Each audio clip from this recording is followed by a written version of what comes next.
Welcome to No Buzzwords. I'm Michael. I'm Adam. We are your co-hosts, and we're thankful that you're listening to this episode of No Buzzwords on Very thankful. YouTube, Spotify, Facebook. Go ahead and like them, share them, whatever. We're not on TikTok. I should get us a TikTok. I should not get us a TikTok. Yeah. Never mind. And so do all the liking and subscribing. And today's guest, we have Bryce Clark, the executive director of the Coffee Oasis. He's the man in charge at Coffee O. That's me. Yes. Yeah. Yeah. And Should I move this mic? oh yeah. Let's get that mic All right, over I got there. you. I can do it. I might steal this. Yeah, No, Skylar don't put would. that in there. Maybe we would, if not for Skylar, we would have gotten 30 minutes in before we realized that, I think. Thank you, Skylar.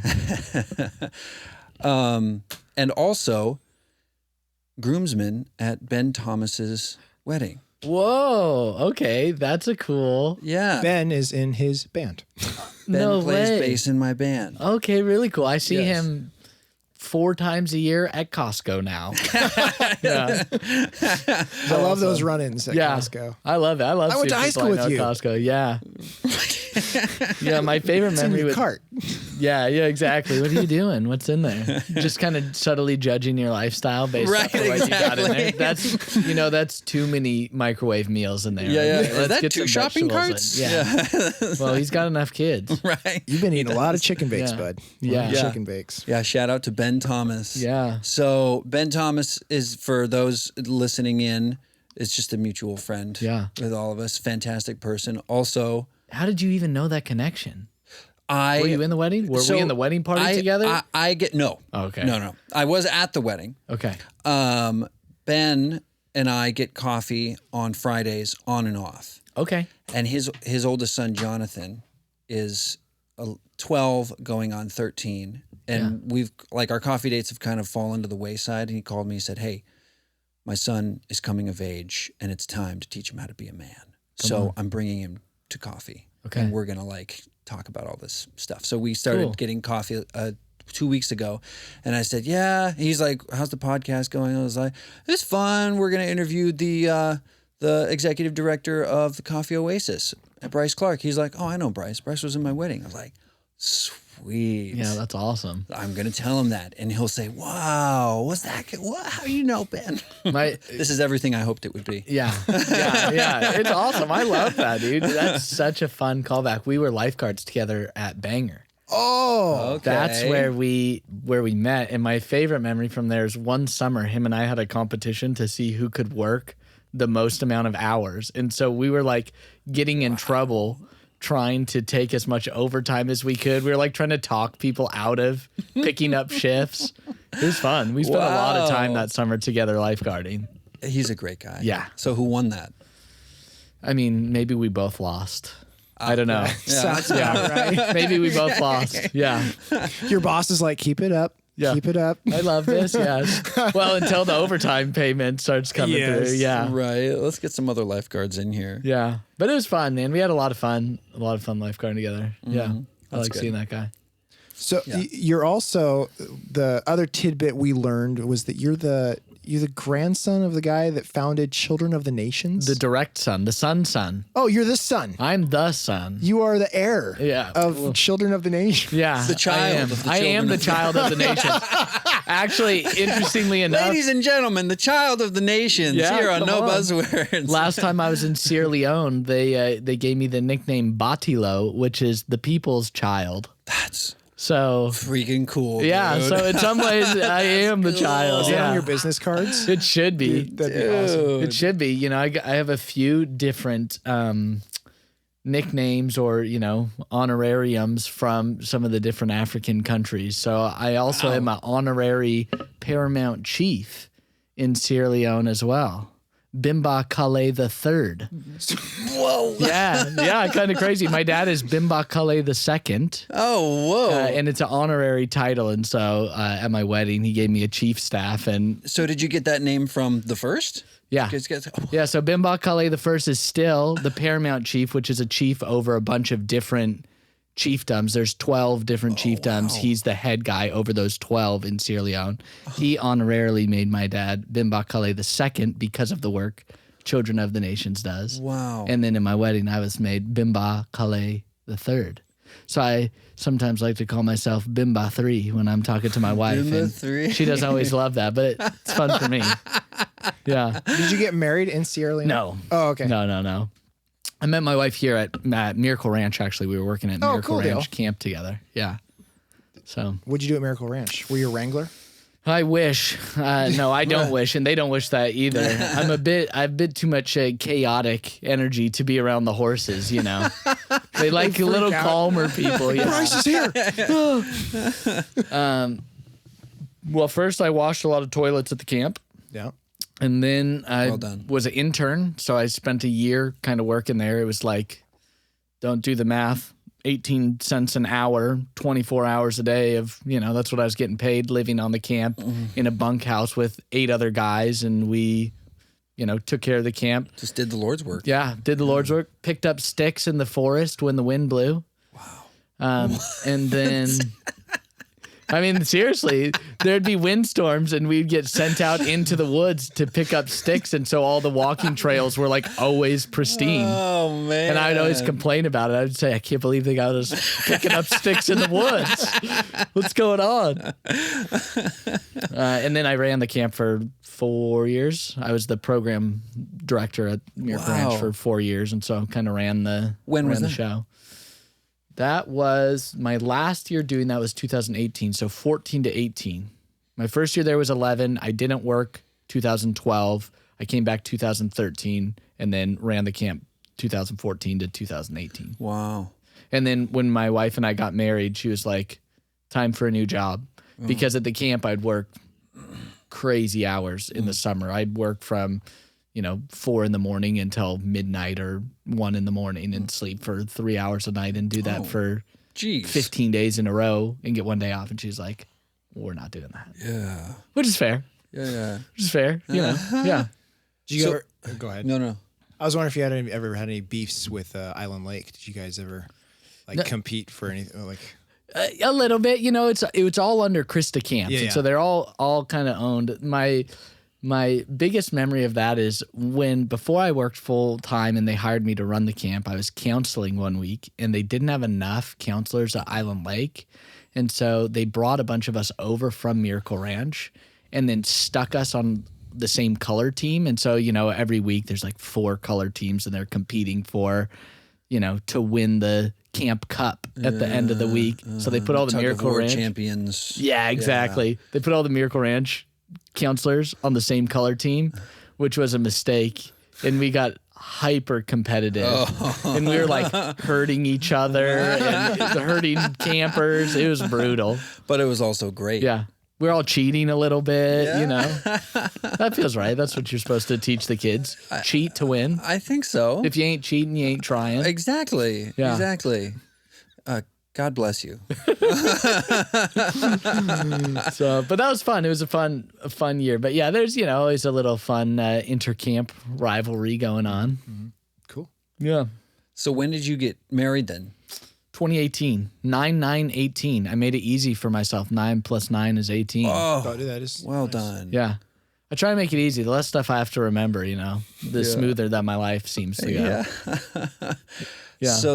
So you get married and she's like, it's time for a new gig. Yeah, and she had worked at the camp too, so she kind of knew Oh, right, because you met there. Exactly what the expectation was, and it was a lot. I mean, it was really, really a huge commitment. I loved my time at camp. I think everybody should work at camp one summer in your life. Shout out, Miracle Ranch is still open. Work at camp one summer of your life. Right. I loved it here. But it's hard.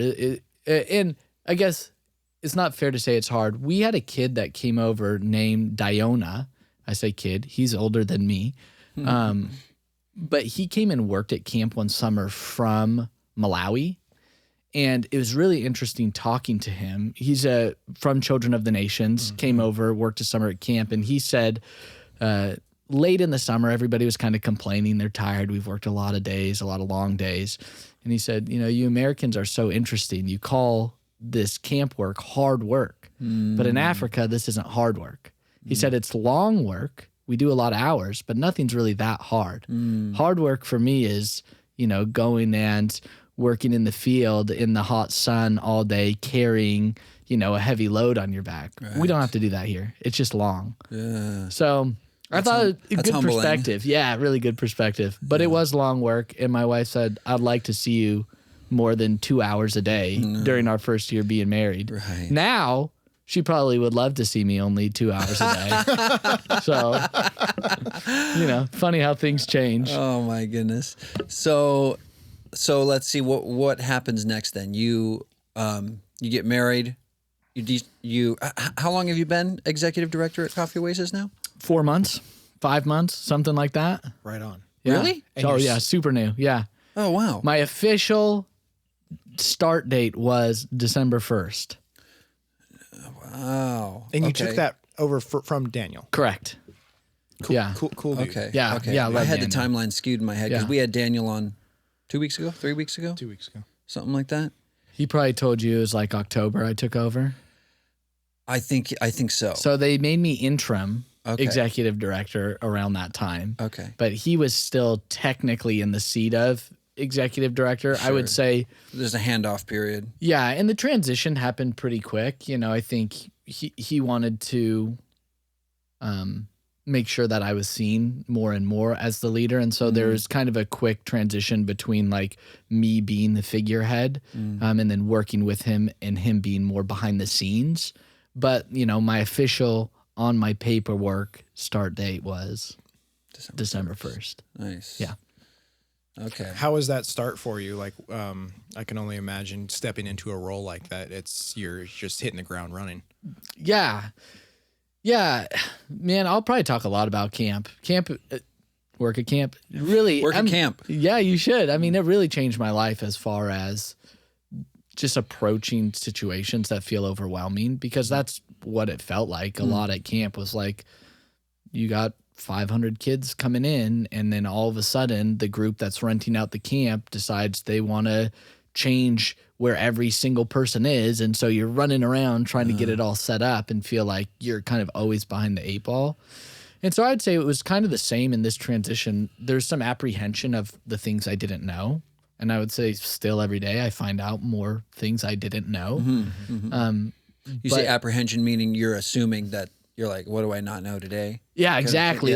In trying to okay, I don't even know all the questions to ask Daniel about what do I need to know about doing this job, because I don't even know all of the individual parts of the job. And so it's hard to you don't know what you don't know. Right. And kind of going into it. You see a cause, but you don't know what the effect is. Yeah. Yeah. Or what all the conversations that are being had that I'm not a part of, or how all of the different programs all fit together into one thing. Before, when I was at Coffee Oasis, I was a fundraiser. So I left camp and started fundraising. Okay. And got good at that. And Daniel called me in 2021 and said, hey, will you come help me fundraise? So I said, sure, I can come, Well, I didn't first say sure. I prayed about it a lot and really wrestled around with should I do this? Should I not do this? And my cousin said, I've been praying my whole life that God would put an opportunity in my lap of something that I'm good at in a position of leadership. So what are you even talking about? You're getting what I've always prayed for. And I thought, seems to make sense. So I went over there and was doing fundraising. So I kind of knew, I know about Coffee Oasis. I know about the programs. I know about the outcomes. But I don't know the language of all of the laws and the RCWs that we have to comply with to run a youth shelter, or all of the language around all of the grants that we have to comply with. And so that's the stuff I don't know. And I don't even know how to ask a question about a law that I don't know that exists to run a shelter where there's kids coming in. I don't even know where to start with that. Yeah. And so that was kind of just the apprehension of saying there is so many different components to an organization like Coffee Oasis where I can't know all of them. And even as the executive director, I would say at some point you're trusting your staff that you're hiring, the professionals that you're hiring. You know, our youth programs director, his name's Patrick Steele. He'll have forgotten more about youth programs than I will ever know about how to run youth programs. And so I have trust with him that he is, you know, operating that well. And that's where it kind of comes back to camp of saying, I can't know everything that's happening. Right. And Can't be everywhere at once. Yeah. And in a role like this, it's more about, you know, facilitating opportunities and empowering your staff to really be able to do the work that they're doing to the best of their ability, and then creating systems and structures to be able to replicate that and be able to make sure that we're doing that to the best of our ability. And so that's what I try to do now is I don't have to know everything. I just need to help create a system where the people that know more than me, and my hope is that everybody that I hire knows more than me. I'm creating a system where they're really able to impact change in a powerful way because they have the support of an organization behind them doing that. So that's, you know, that's how I see what I do now. And that's where I would say, it's a beautiful breakdown. yeah. And that's, I don't know what I don't know, but at the same time, like I'm going to learn. Somebody who does. Yeah. And I know someone who does, and I know how to problem solve. And that's what I don't need to know everything. So yeah, it's been fun, but it definitely has been like, here's a problem I've never encountered before. What are we going to do about it? And then also, like we talked about with my dad being the founder of Children of the Nations, they're a large nonprofit. They have a lot of people that work for them. They've built a lot of infrastructure. And so I call him 4 times a day, like, hey, if XYZ is happening, what would you do? Yeah. And we don't always agree, but I can't. It's so valuable. I mean, both him and my mom to just call him and say, get some perspective. Yeah, what would you do? And they say, oh, you know, 12 years ago, we were in the same scenario, and then we wrote this policy to help create, you know, a support for what we're doing. So half the time I just say, hey, send me the policy. And they send it and I read it, and sometimes I can take things from it and sometimes I can't, but it's still super helpful. Right. Yeah. And what are your parents' names? Chris and Debbie. Chris and Debbie. Yeah. So Adam and I are from North Kitsap Baptist Church. That's where we met. That's where we met Ben. Yes. And my grandma went to North Kitsap Yes. Baptist Church, Patricia Clark. Yes. And back in the day, some high schooler from North Kitsap Baptist Church came to Island Lake. My grandparents owned and built the house on the island of Island Lake. Oh, cool. So if you've ever been to Island Lake, the house that's on the island, my dad and my grandpa. With the little rope thing that goes out. Yeah, so the rope thing, that attaches to my parents' house. The little rope ferry. Yeah, the rope ferry, the land side of it, that's my parents' house. And then the island was where my grandparents were, and some high schooler from North Kitsap Baptist shot my grandma's windows with a BB gun. And so there's... We probably know who it was. It was not me. Yeah, we probably know who. We probably know that person, whoever it was. It was double pane glass, and so it didn't break both panes, but the front panes has all of these, like 5 of the panes has these BB. Was it on purpose? Yes. Oh, They didn't know who lived there. shame, Yeah, shame. I know. Whoever you are. It wasn't What a me. fun story. So I wish I remembered who it was. At some point I knew because my grandma went out and saw them, called their parents, and then they had to come out and work on the island doing yard chores for a while. Dude, I heard about that, and it was framed to me as a service project. No one mentioned the BB guns. Yep. I remember hearing somebody was like, yeah, we went out and we did a service project for one of the church members. I was like, you guys are really sweet. That's really nice. That's Little called did penance. we know. Yeah. Oh, my goodness. Yeah, I got to figure out who that was. Offline. Yeah. Offline. Offline. It'll be in the show notes. Yeah. Right. We will link that person. Yeah, We'll link their social. Put it in the description for you. Like and subscribe. Okay, so You know who you are. How much? So coming in as brand new executive director, and obviously just as in that position, I can only imagine that kind of vision for where Coffee Oasis is currently, where it's going, what you guys want to do.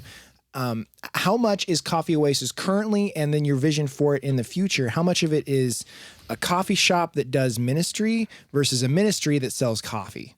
Great question. So we just did our all staff meeting, and I feel really strongly about this conversation. And I think, to me, the heart of the Coffee Oasis is a gospel mission first in everything that it does. Because I think even beyond, are we a coffee shop or a ministry, even internally, we really wrestle around with sometimes, are we like a social service or are we a ministry? And, what's the distinction of, obviously we're offering social services. We have beds, we have showers, we have laundry facilities, we do job training and case management. And, if you're 13 to 25 and you need support of any kind, the Coffee Oasis is the place you can go.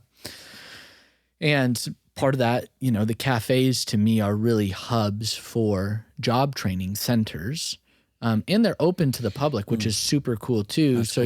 Your cup of coffee can be that much more than just a cup of coffee. It's more than a paycheck for somebody. It's more than, helping finance this cool work that we do. It also is a place where a young person is learning how to make a cup of coffee or run a point of sale or have an interaction with a customer, which are super valuable skills to do in kind of how to function. Yeah, in a safe environment to fail where, when they're working for us, they don't have to be perfect day one. We can work through some of that and say, okay, how can we help you learn and grow, which is hugely important. Also, we did that at camp. Part of why I love camp is it gives people opportunity to not be perfect from day one and to say, the community doesn't expect perfection from day one. We don't expect perfection from day one. What we want to do is grow together.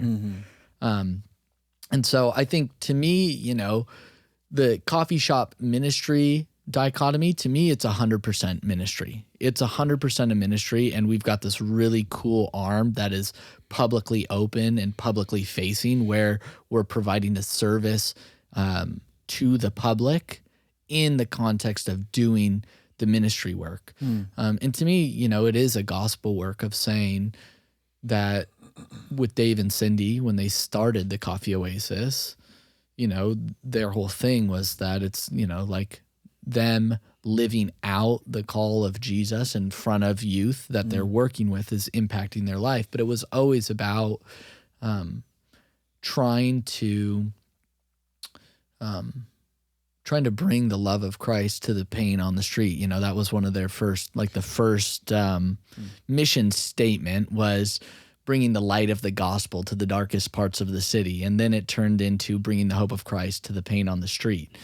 And so I think honoring that, to me, is saying, understanding we're a gospel mission first is saying that, we're always going to do best practices at the Coffee Oasis when it comes to working with youth. So we're going to be trauma informed.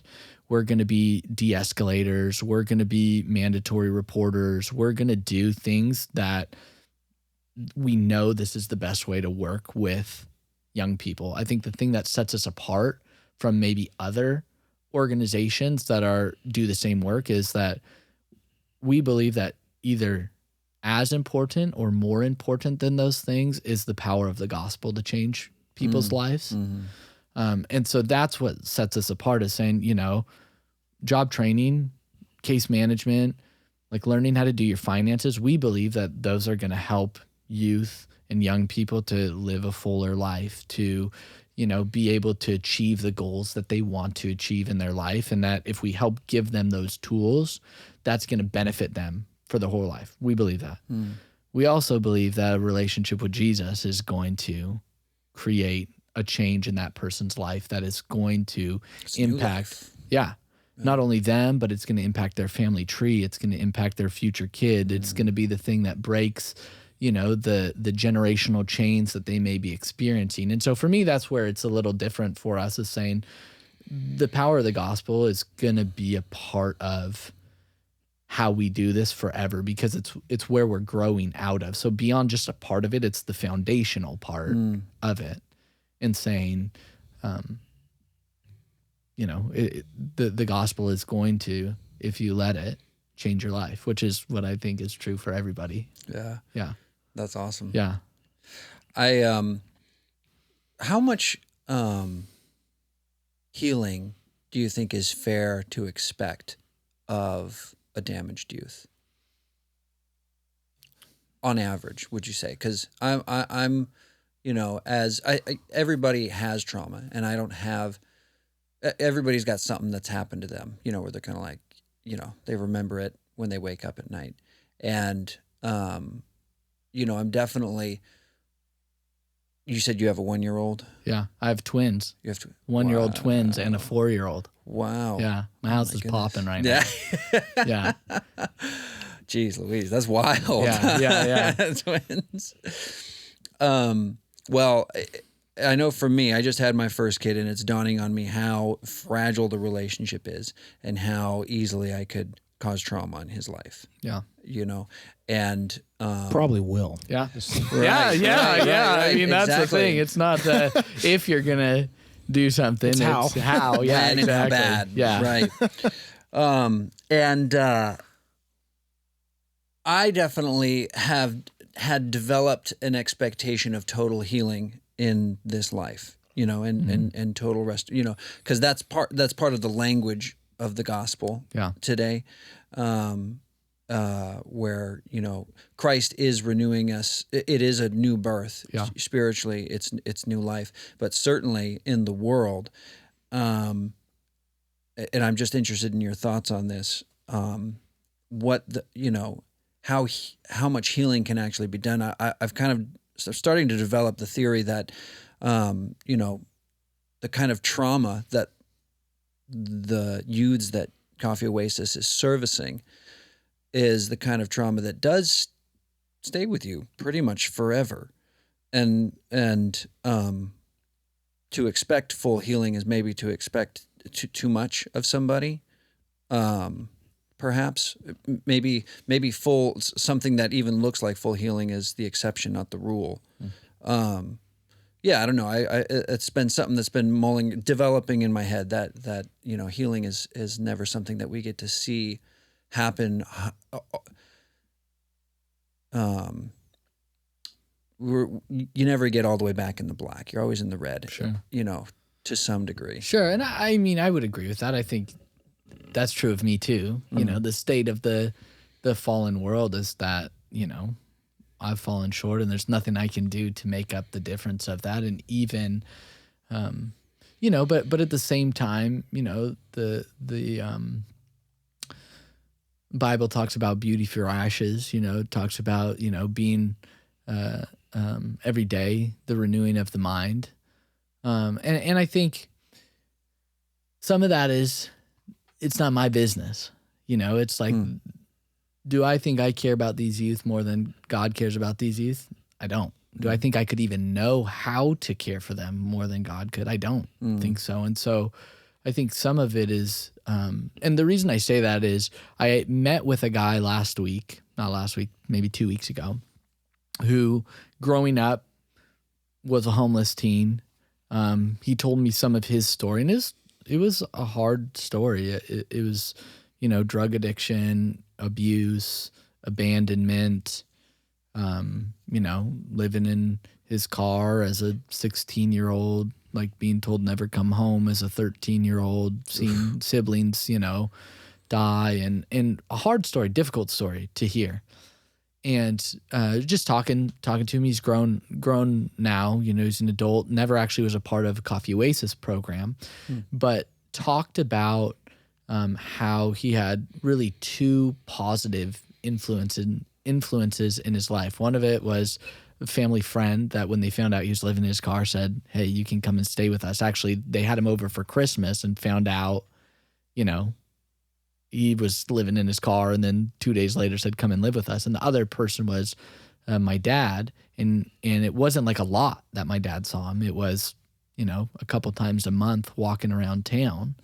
And my dad always just asked him, like, how's your relationship with Jesus? Are you doing what you should be? And he credits my dad with being a positive influence in his life for, both in how to live, but also in his relationship with Jesus. And now he helps run a homeless shelter in the U.S., not in Washington. I'm trying to not give away too many details because I haven't asked if I could share this story, but he helps run a homeless shelter and he was talking to me and he said, isn't it crazy, Bryce, to think about how those little couple influences that I had, those two positive influences that I had, like led me to a place where I want to help do this work. And he's older than me. And he said, and now you're in this work and I can help you. So it was this cool God moment of like, who knows how God works all things together for good. And so where is, where does the friction makes fire points of the gospel saying like, yeah, trauma and hurt and disappointment and bad things happening, is the fertilizer for growing something even more beautiful than you could have ever imagined. And so does that mean that the hurts and the trauma that some of our youth experience are just going to go away and it's going to be like they never remember any of those things? I don't think that's realistic at all, especially just in my own personal life. There's things that I say, God has redeemed and is now using for his glory.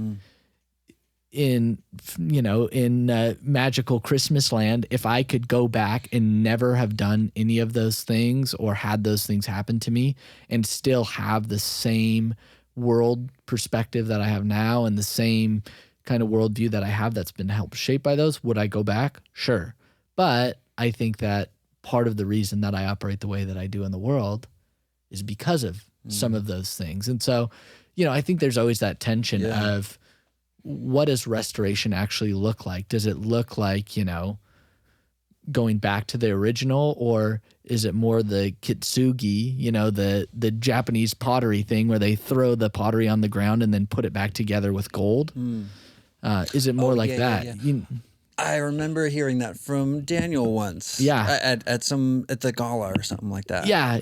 And so I did that with my wife's dad was a firefighter. He passed away.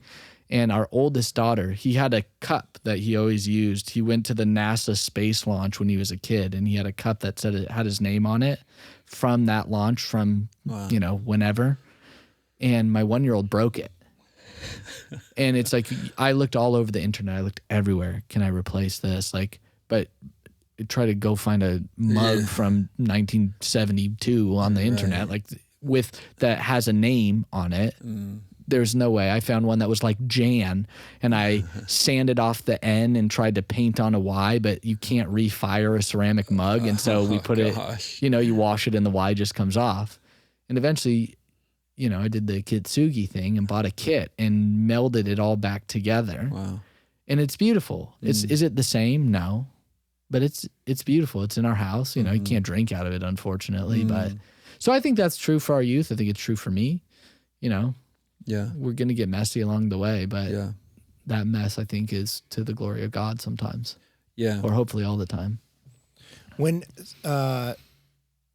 going back a little bit to, you said when you guys were talking in a meeting recently, you were maybe struggling with, what are we doing? And you had mentioned, are we just a social service or not?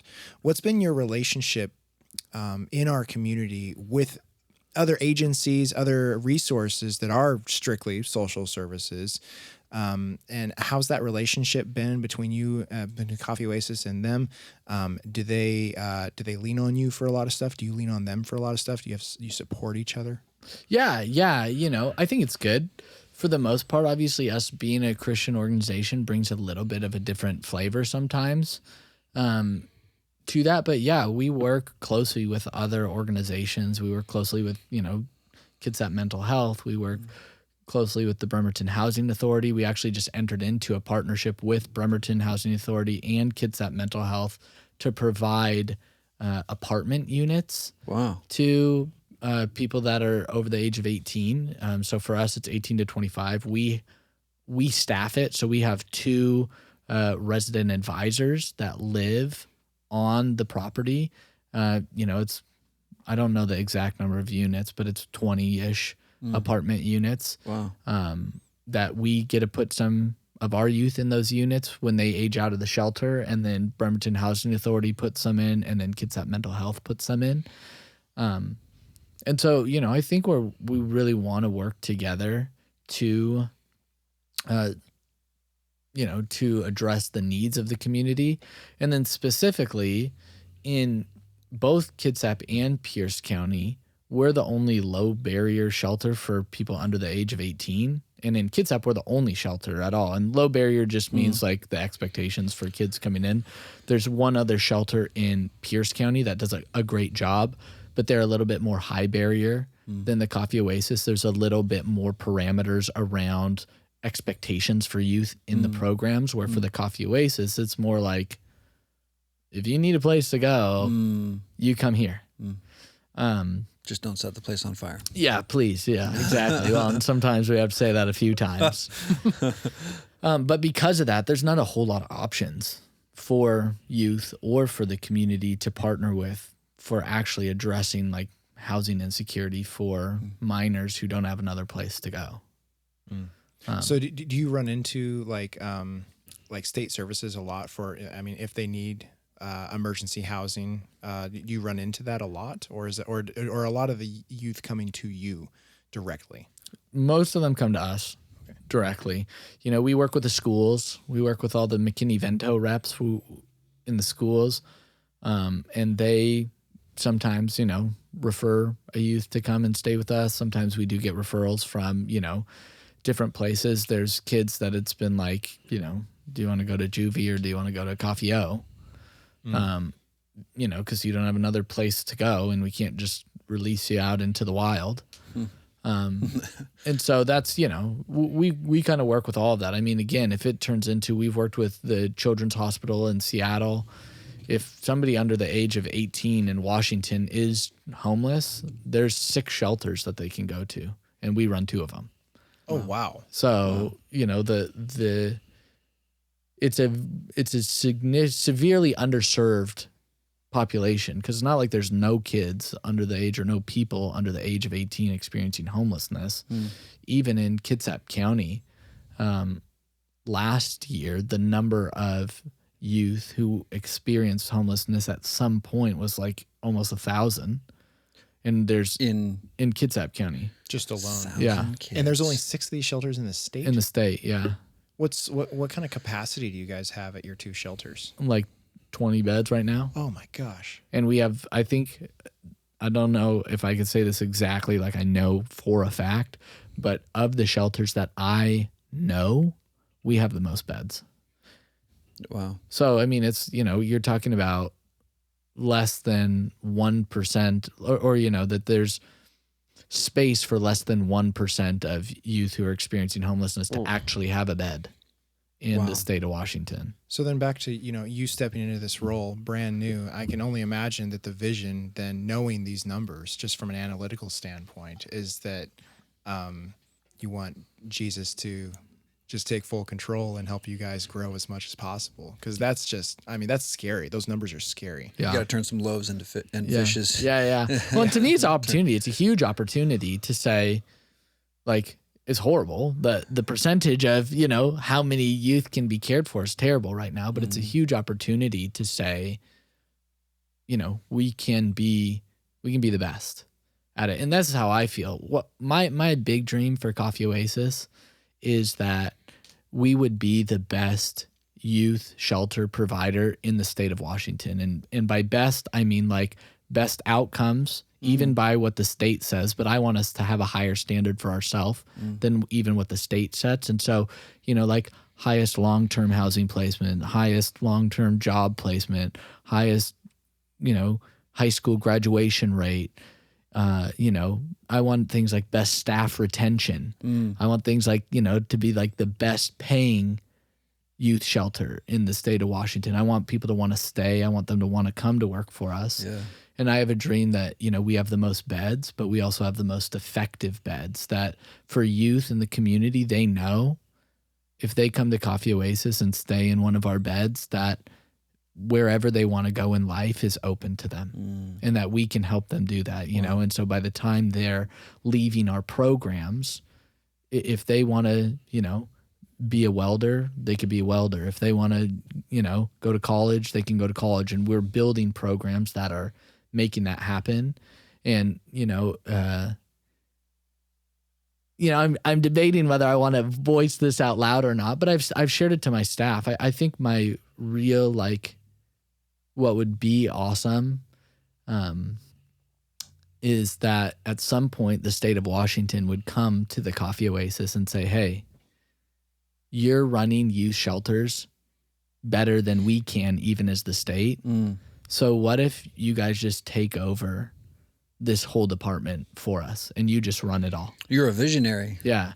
And I think, to me, the opportunity is there.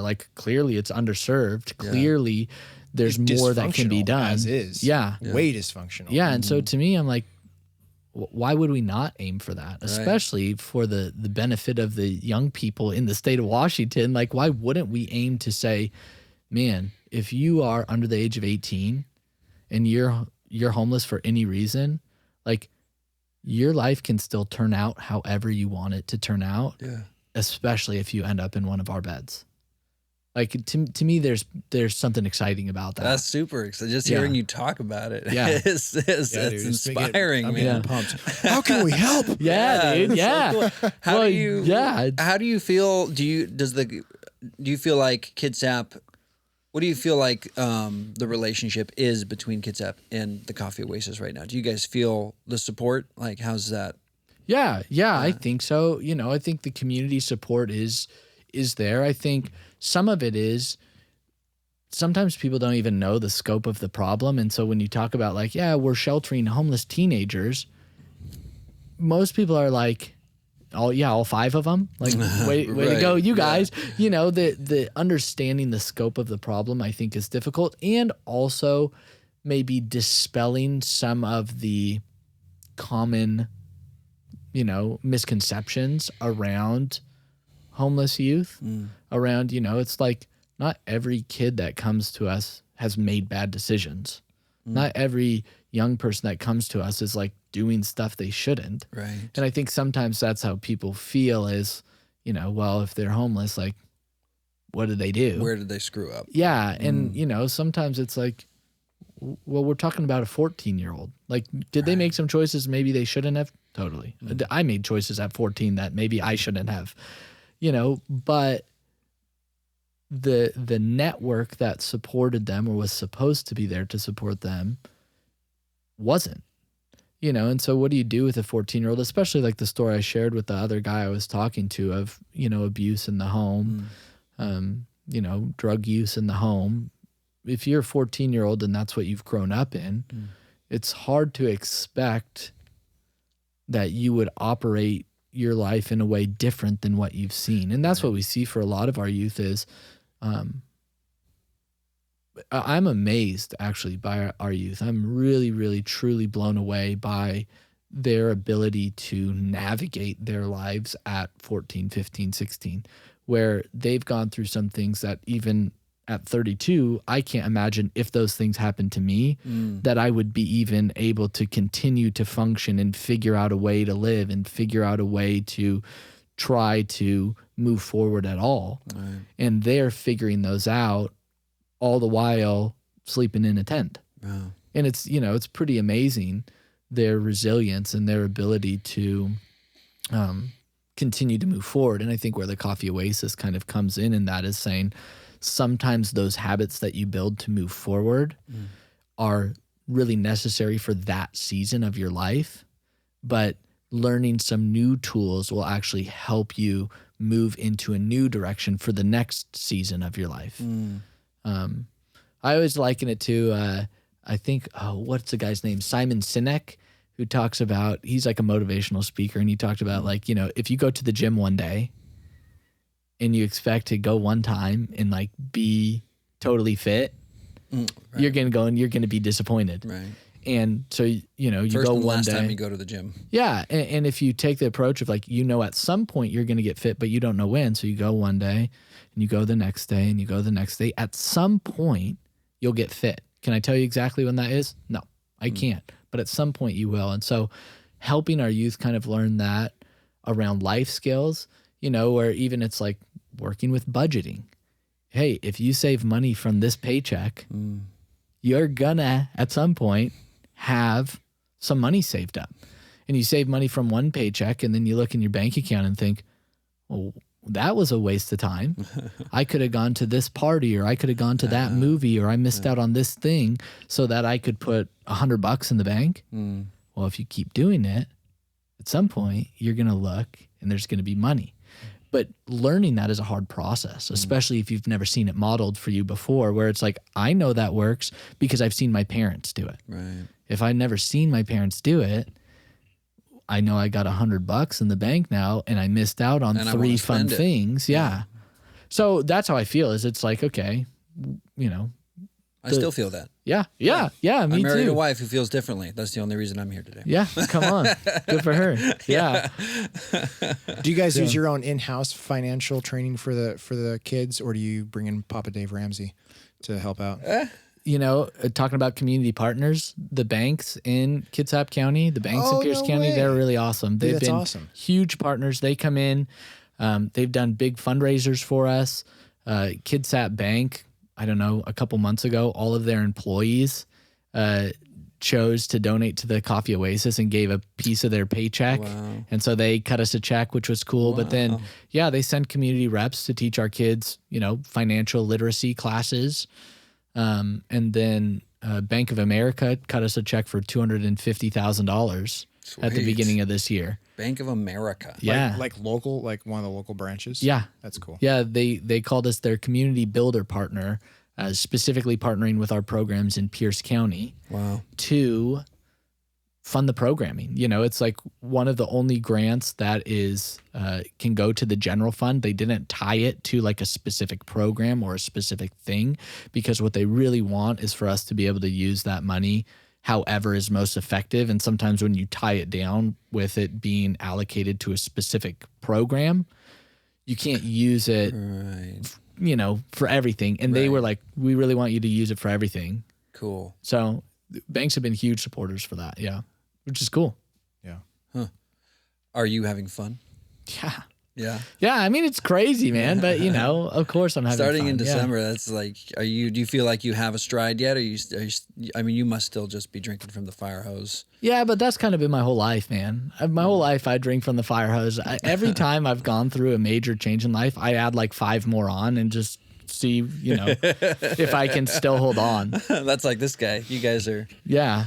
So you guys are meant for I each got other. promoted. I'm renovating my house. So I've got like by myself. Well, not by myself. That's not quite fair, but I've done a lot of the work by myself of like, you know, tearing everything down to the studs and rewiring It's a great and excuse to plumbing. go to the store and be like, honey, I need another tool. Yeah, yep.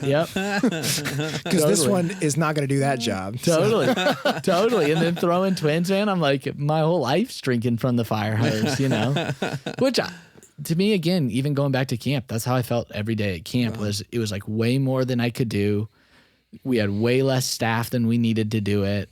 I didn't know how to do half the things. And I call it my season of being Joseph in Potiphar's house, where it's like, my only goal is to be faithful with what I'm being asked to do. So if I'm being asked to scrub the floor, I'm going to scrub the floor. And I want to scrub it better than anybody. I'm kind of competitive in that. I want to scrub it better than myself yesterday, but Luckily, I also the want to woman- scrub it better than the guy next to me. Luckily, the woman that came along wasn't his wife, though. Yeah, exactly. Yeah. But that's how I feel, man. I'm like, let's do it better. So I feel the same. The problems are different. Yeah. The situations are different. Sometimes they're more complex than scrubbing the floor. Sometimes I miss cleaning toilets at camp because that's a pretty simple job. Yeah. But to me, the concept is the same of whatever comes on my plate, my job is to do it to the best of my ability, to focus on that, to say the grass is greener where you water it. And so to me, that's how I approach it. And Sometimes it means I have to read more, or I got to make more phone calls to my dad, or make more phone calls to other mentors to understand what can I do. But then my job is to do the best that I can with it. And whatever the outcome is, that's not my business. And that's how I feel. And that kind of attitude that's quite is a statement. Yeah. Whatever the outcome is, that's not my business. But that kind of attitude has helped me to just say, like, I don't feel overwhelmed, because as long as at the end of the day, I feel like I actually gave my best effort. Right. Like the Coffee Oasis doesn't belong to me. That's like almost a retelling of what Jesus said, worry about today, tomorrow's got enough stress for itself. That's it, man. That's kind of okay, all right. That's it. That's how I feel. And I feel like that's God's ministry. It wasn't Dave and Cindy thought it up because they were so smart. Yeah. God, if you talk to him, God put a vision. God put something on their heart, and so they were faithful to do that. And so I feel the same way. The Coffee Oasis is God's business. It's not my business. What I'm being asked to do is be the steward, to be faithful with God's business. But whether it succeeds or not, that's God's business too. Yeah. Like if 4 giant lightning bolts hit all of our locations right now as we're talking, and they all burn to the ground in an instant, I can't do anything to stop that. And if they're supposed to be open for the next 100 years, I can't do anything to stop that either. So what I'm being asked to do right now is steward. And that to me means approaching every situation to the absolute best of my ability, bringing all the wisdom that God has given me to bear, bringing all the effort that God has given me to bear. And then to be able to have peace to say, I was obedient today. Yeah, I was obedient today, and you got to do it. Yeah. If it's beyond me, you got to do it, because I can't do what you can do.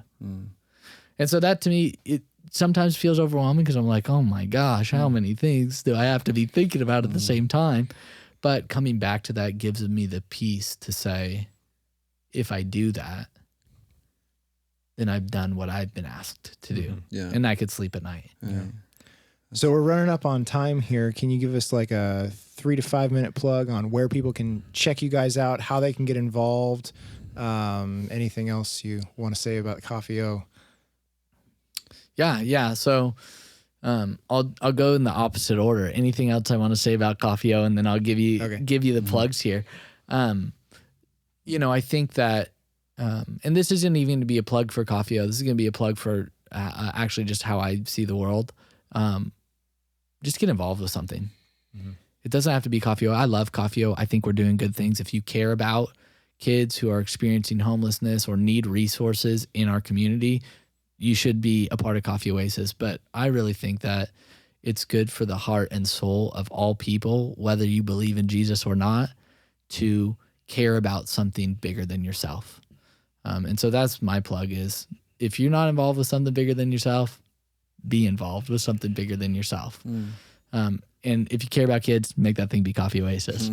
Or Miracle Ranch. Work at camp. Work at camp. I'm serious, dude. That, honestly, biggest life-changing thing in my life, besides getting saved, was working at camp. Crazy fun, crazy hard, crazy good for my heart. But, obviously you can go online, coffeeoasis.com, thecoffeeoasis.com. You got to add the in there. And then go into any of our coffee shops. I'm hoping we'll release a commercial pretty soon here that says, make it more than just a cup of coffee or something catchy. I got a marketing team that's smarter than I am, so I'll let them come up with the words. I had a dream of saying, kick Starbucks out of KidSap, but who knows? Sometimes it's better to do like positive things than negative things. But I thought that might get people going. And to be honest with you, I would love to see people going to local coffee shops more, even if it's not the Coffee Oasis. For sure. But that's just my plug for that. Yeah. You can buy our coffee online. You can come into any of our coffee shops. We got 2 big events coming up in September and October, big gala fundraisers, opportunity for businesses to sponsor. We do a big promotion, get your name in front of a bunch of people. If you're looking at paying for impressions as a business, we got 500 community-minded people that are going to be able to donate some money, so they might be able to spend it at your business or come to the event. And Sweet. Awesome. Everybody, thank you so much for joining us. Thank you, Bryce. Thank you. Thanks, Bryce. Yeah, thank you guys. See you all again next week. Cool. Bye-bye. Bye-bye.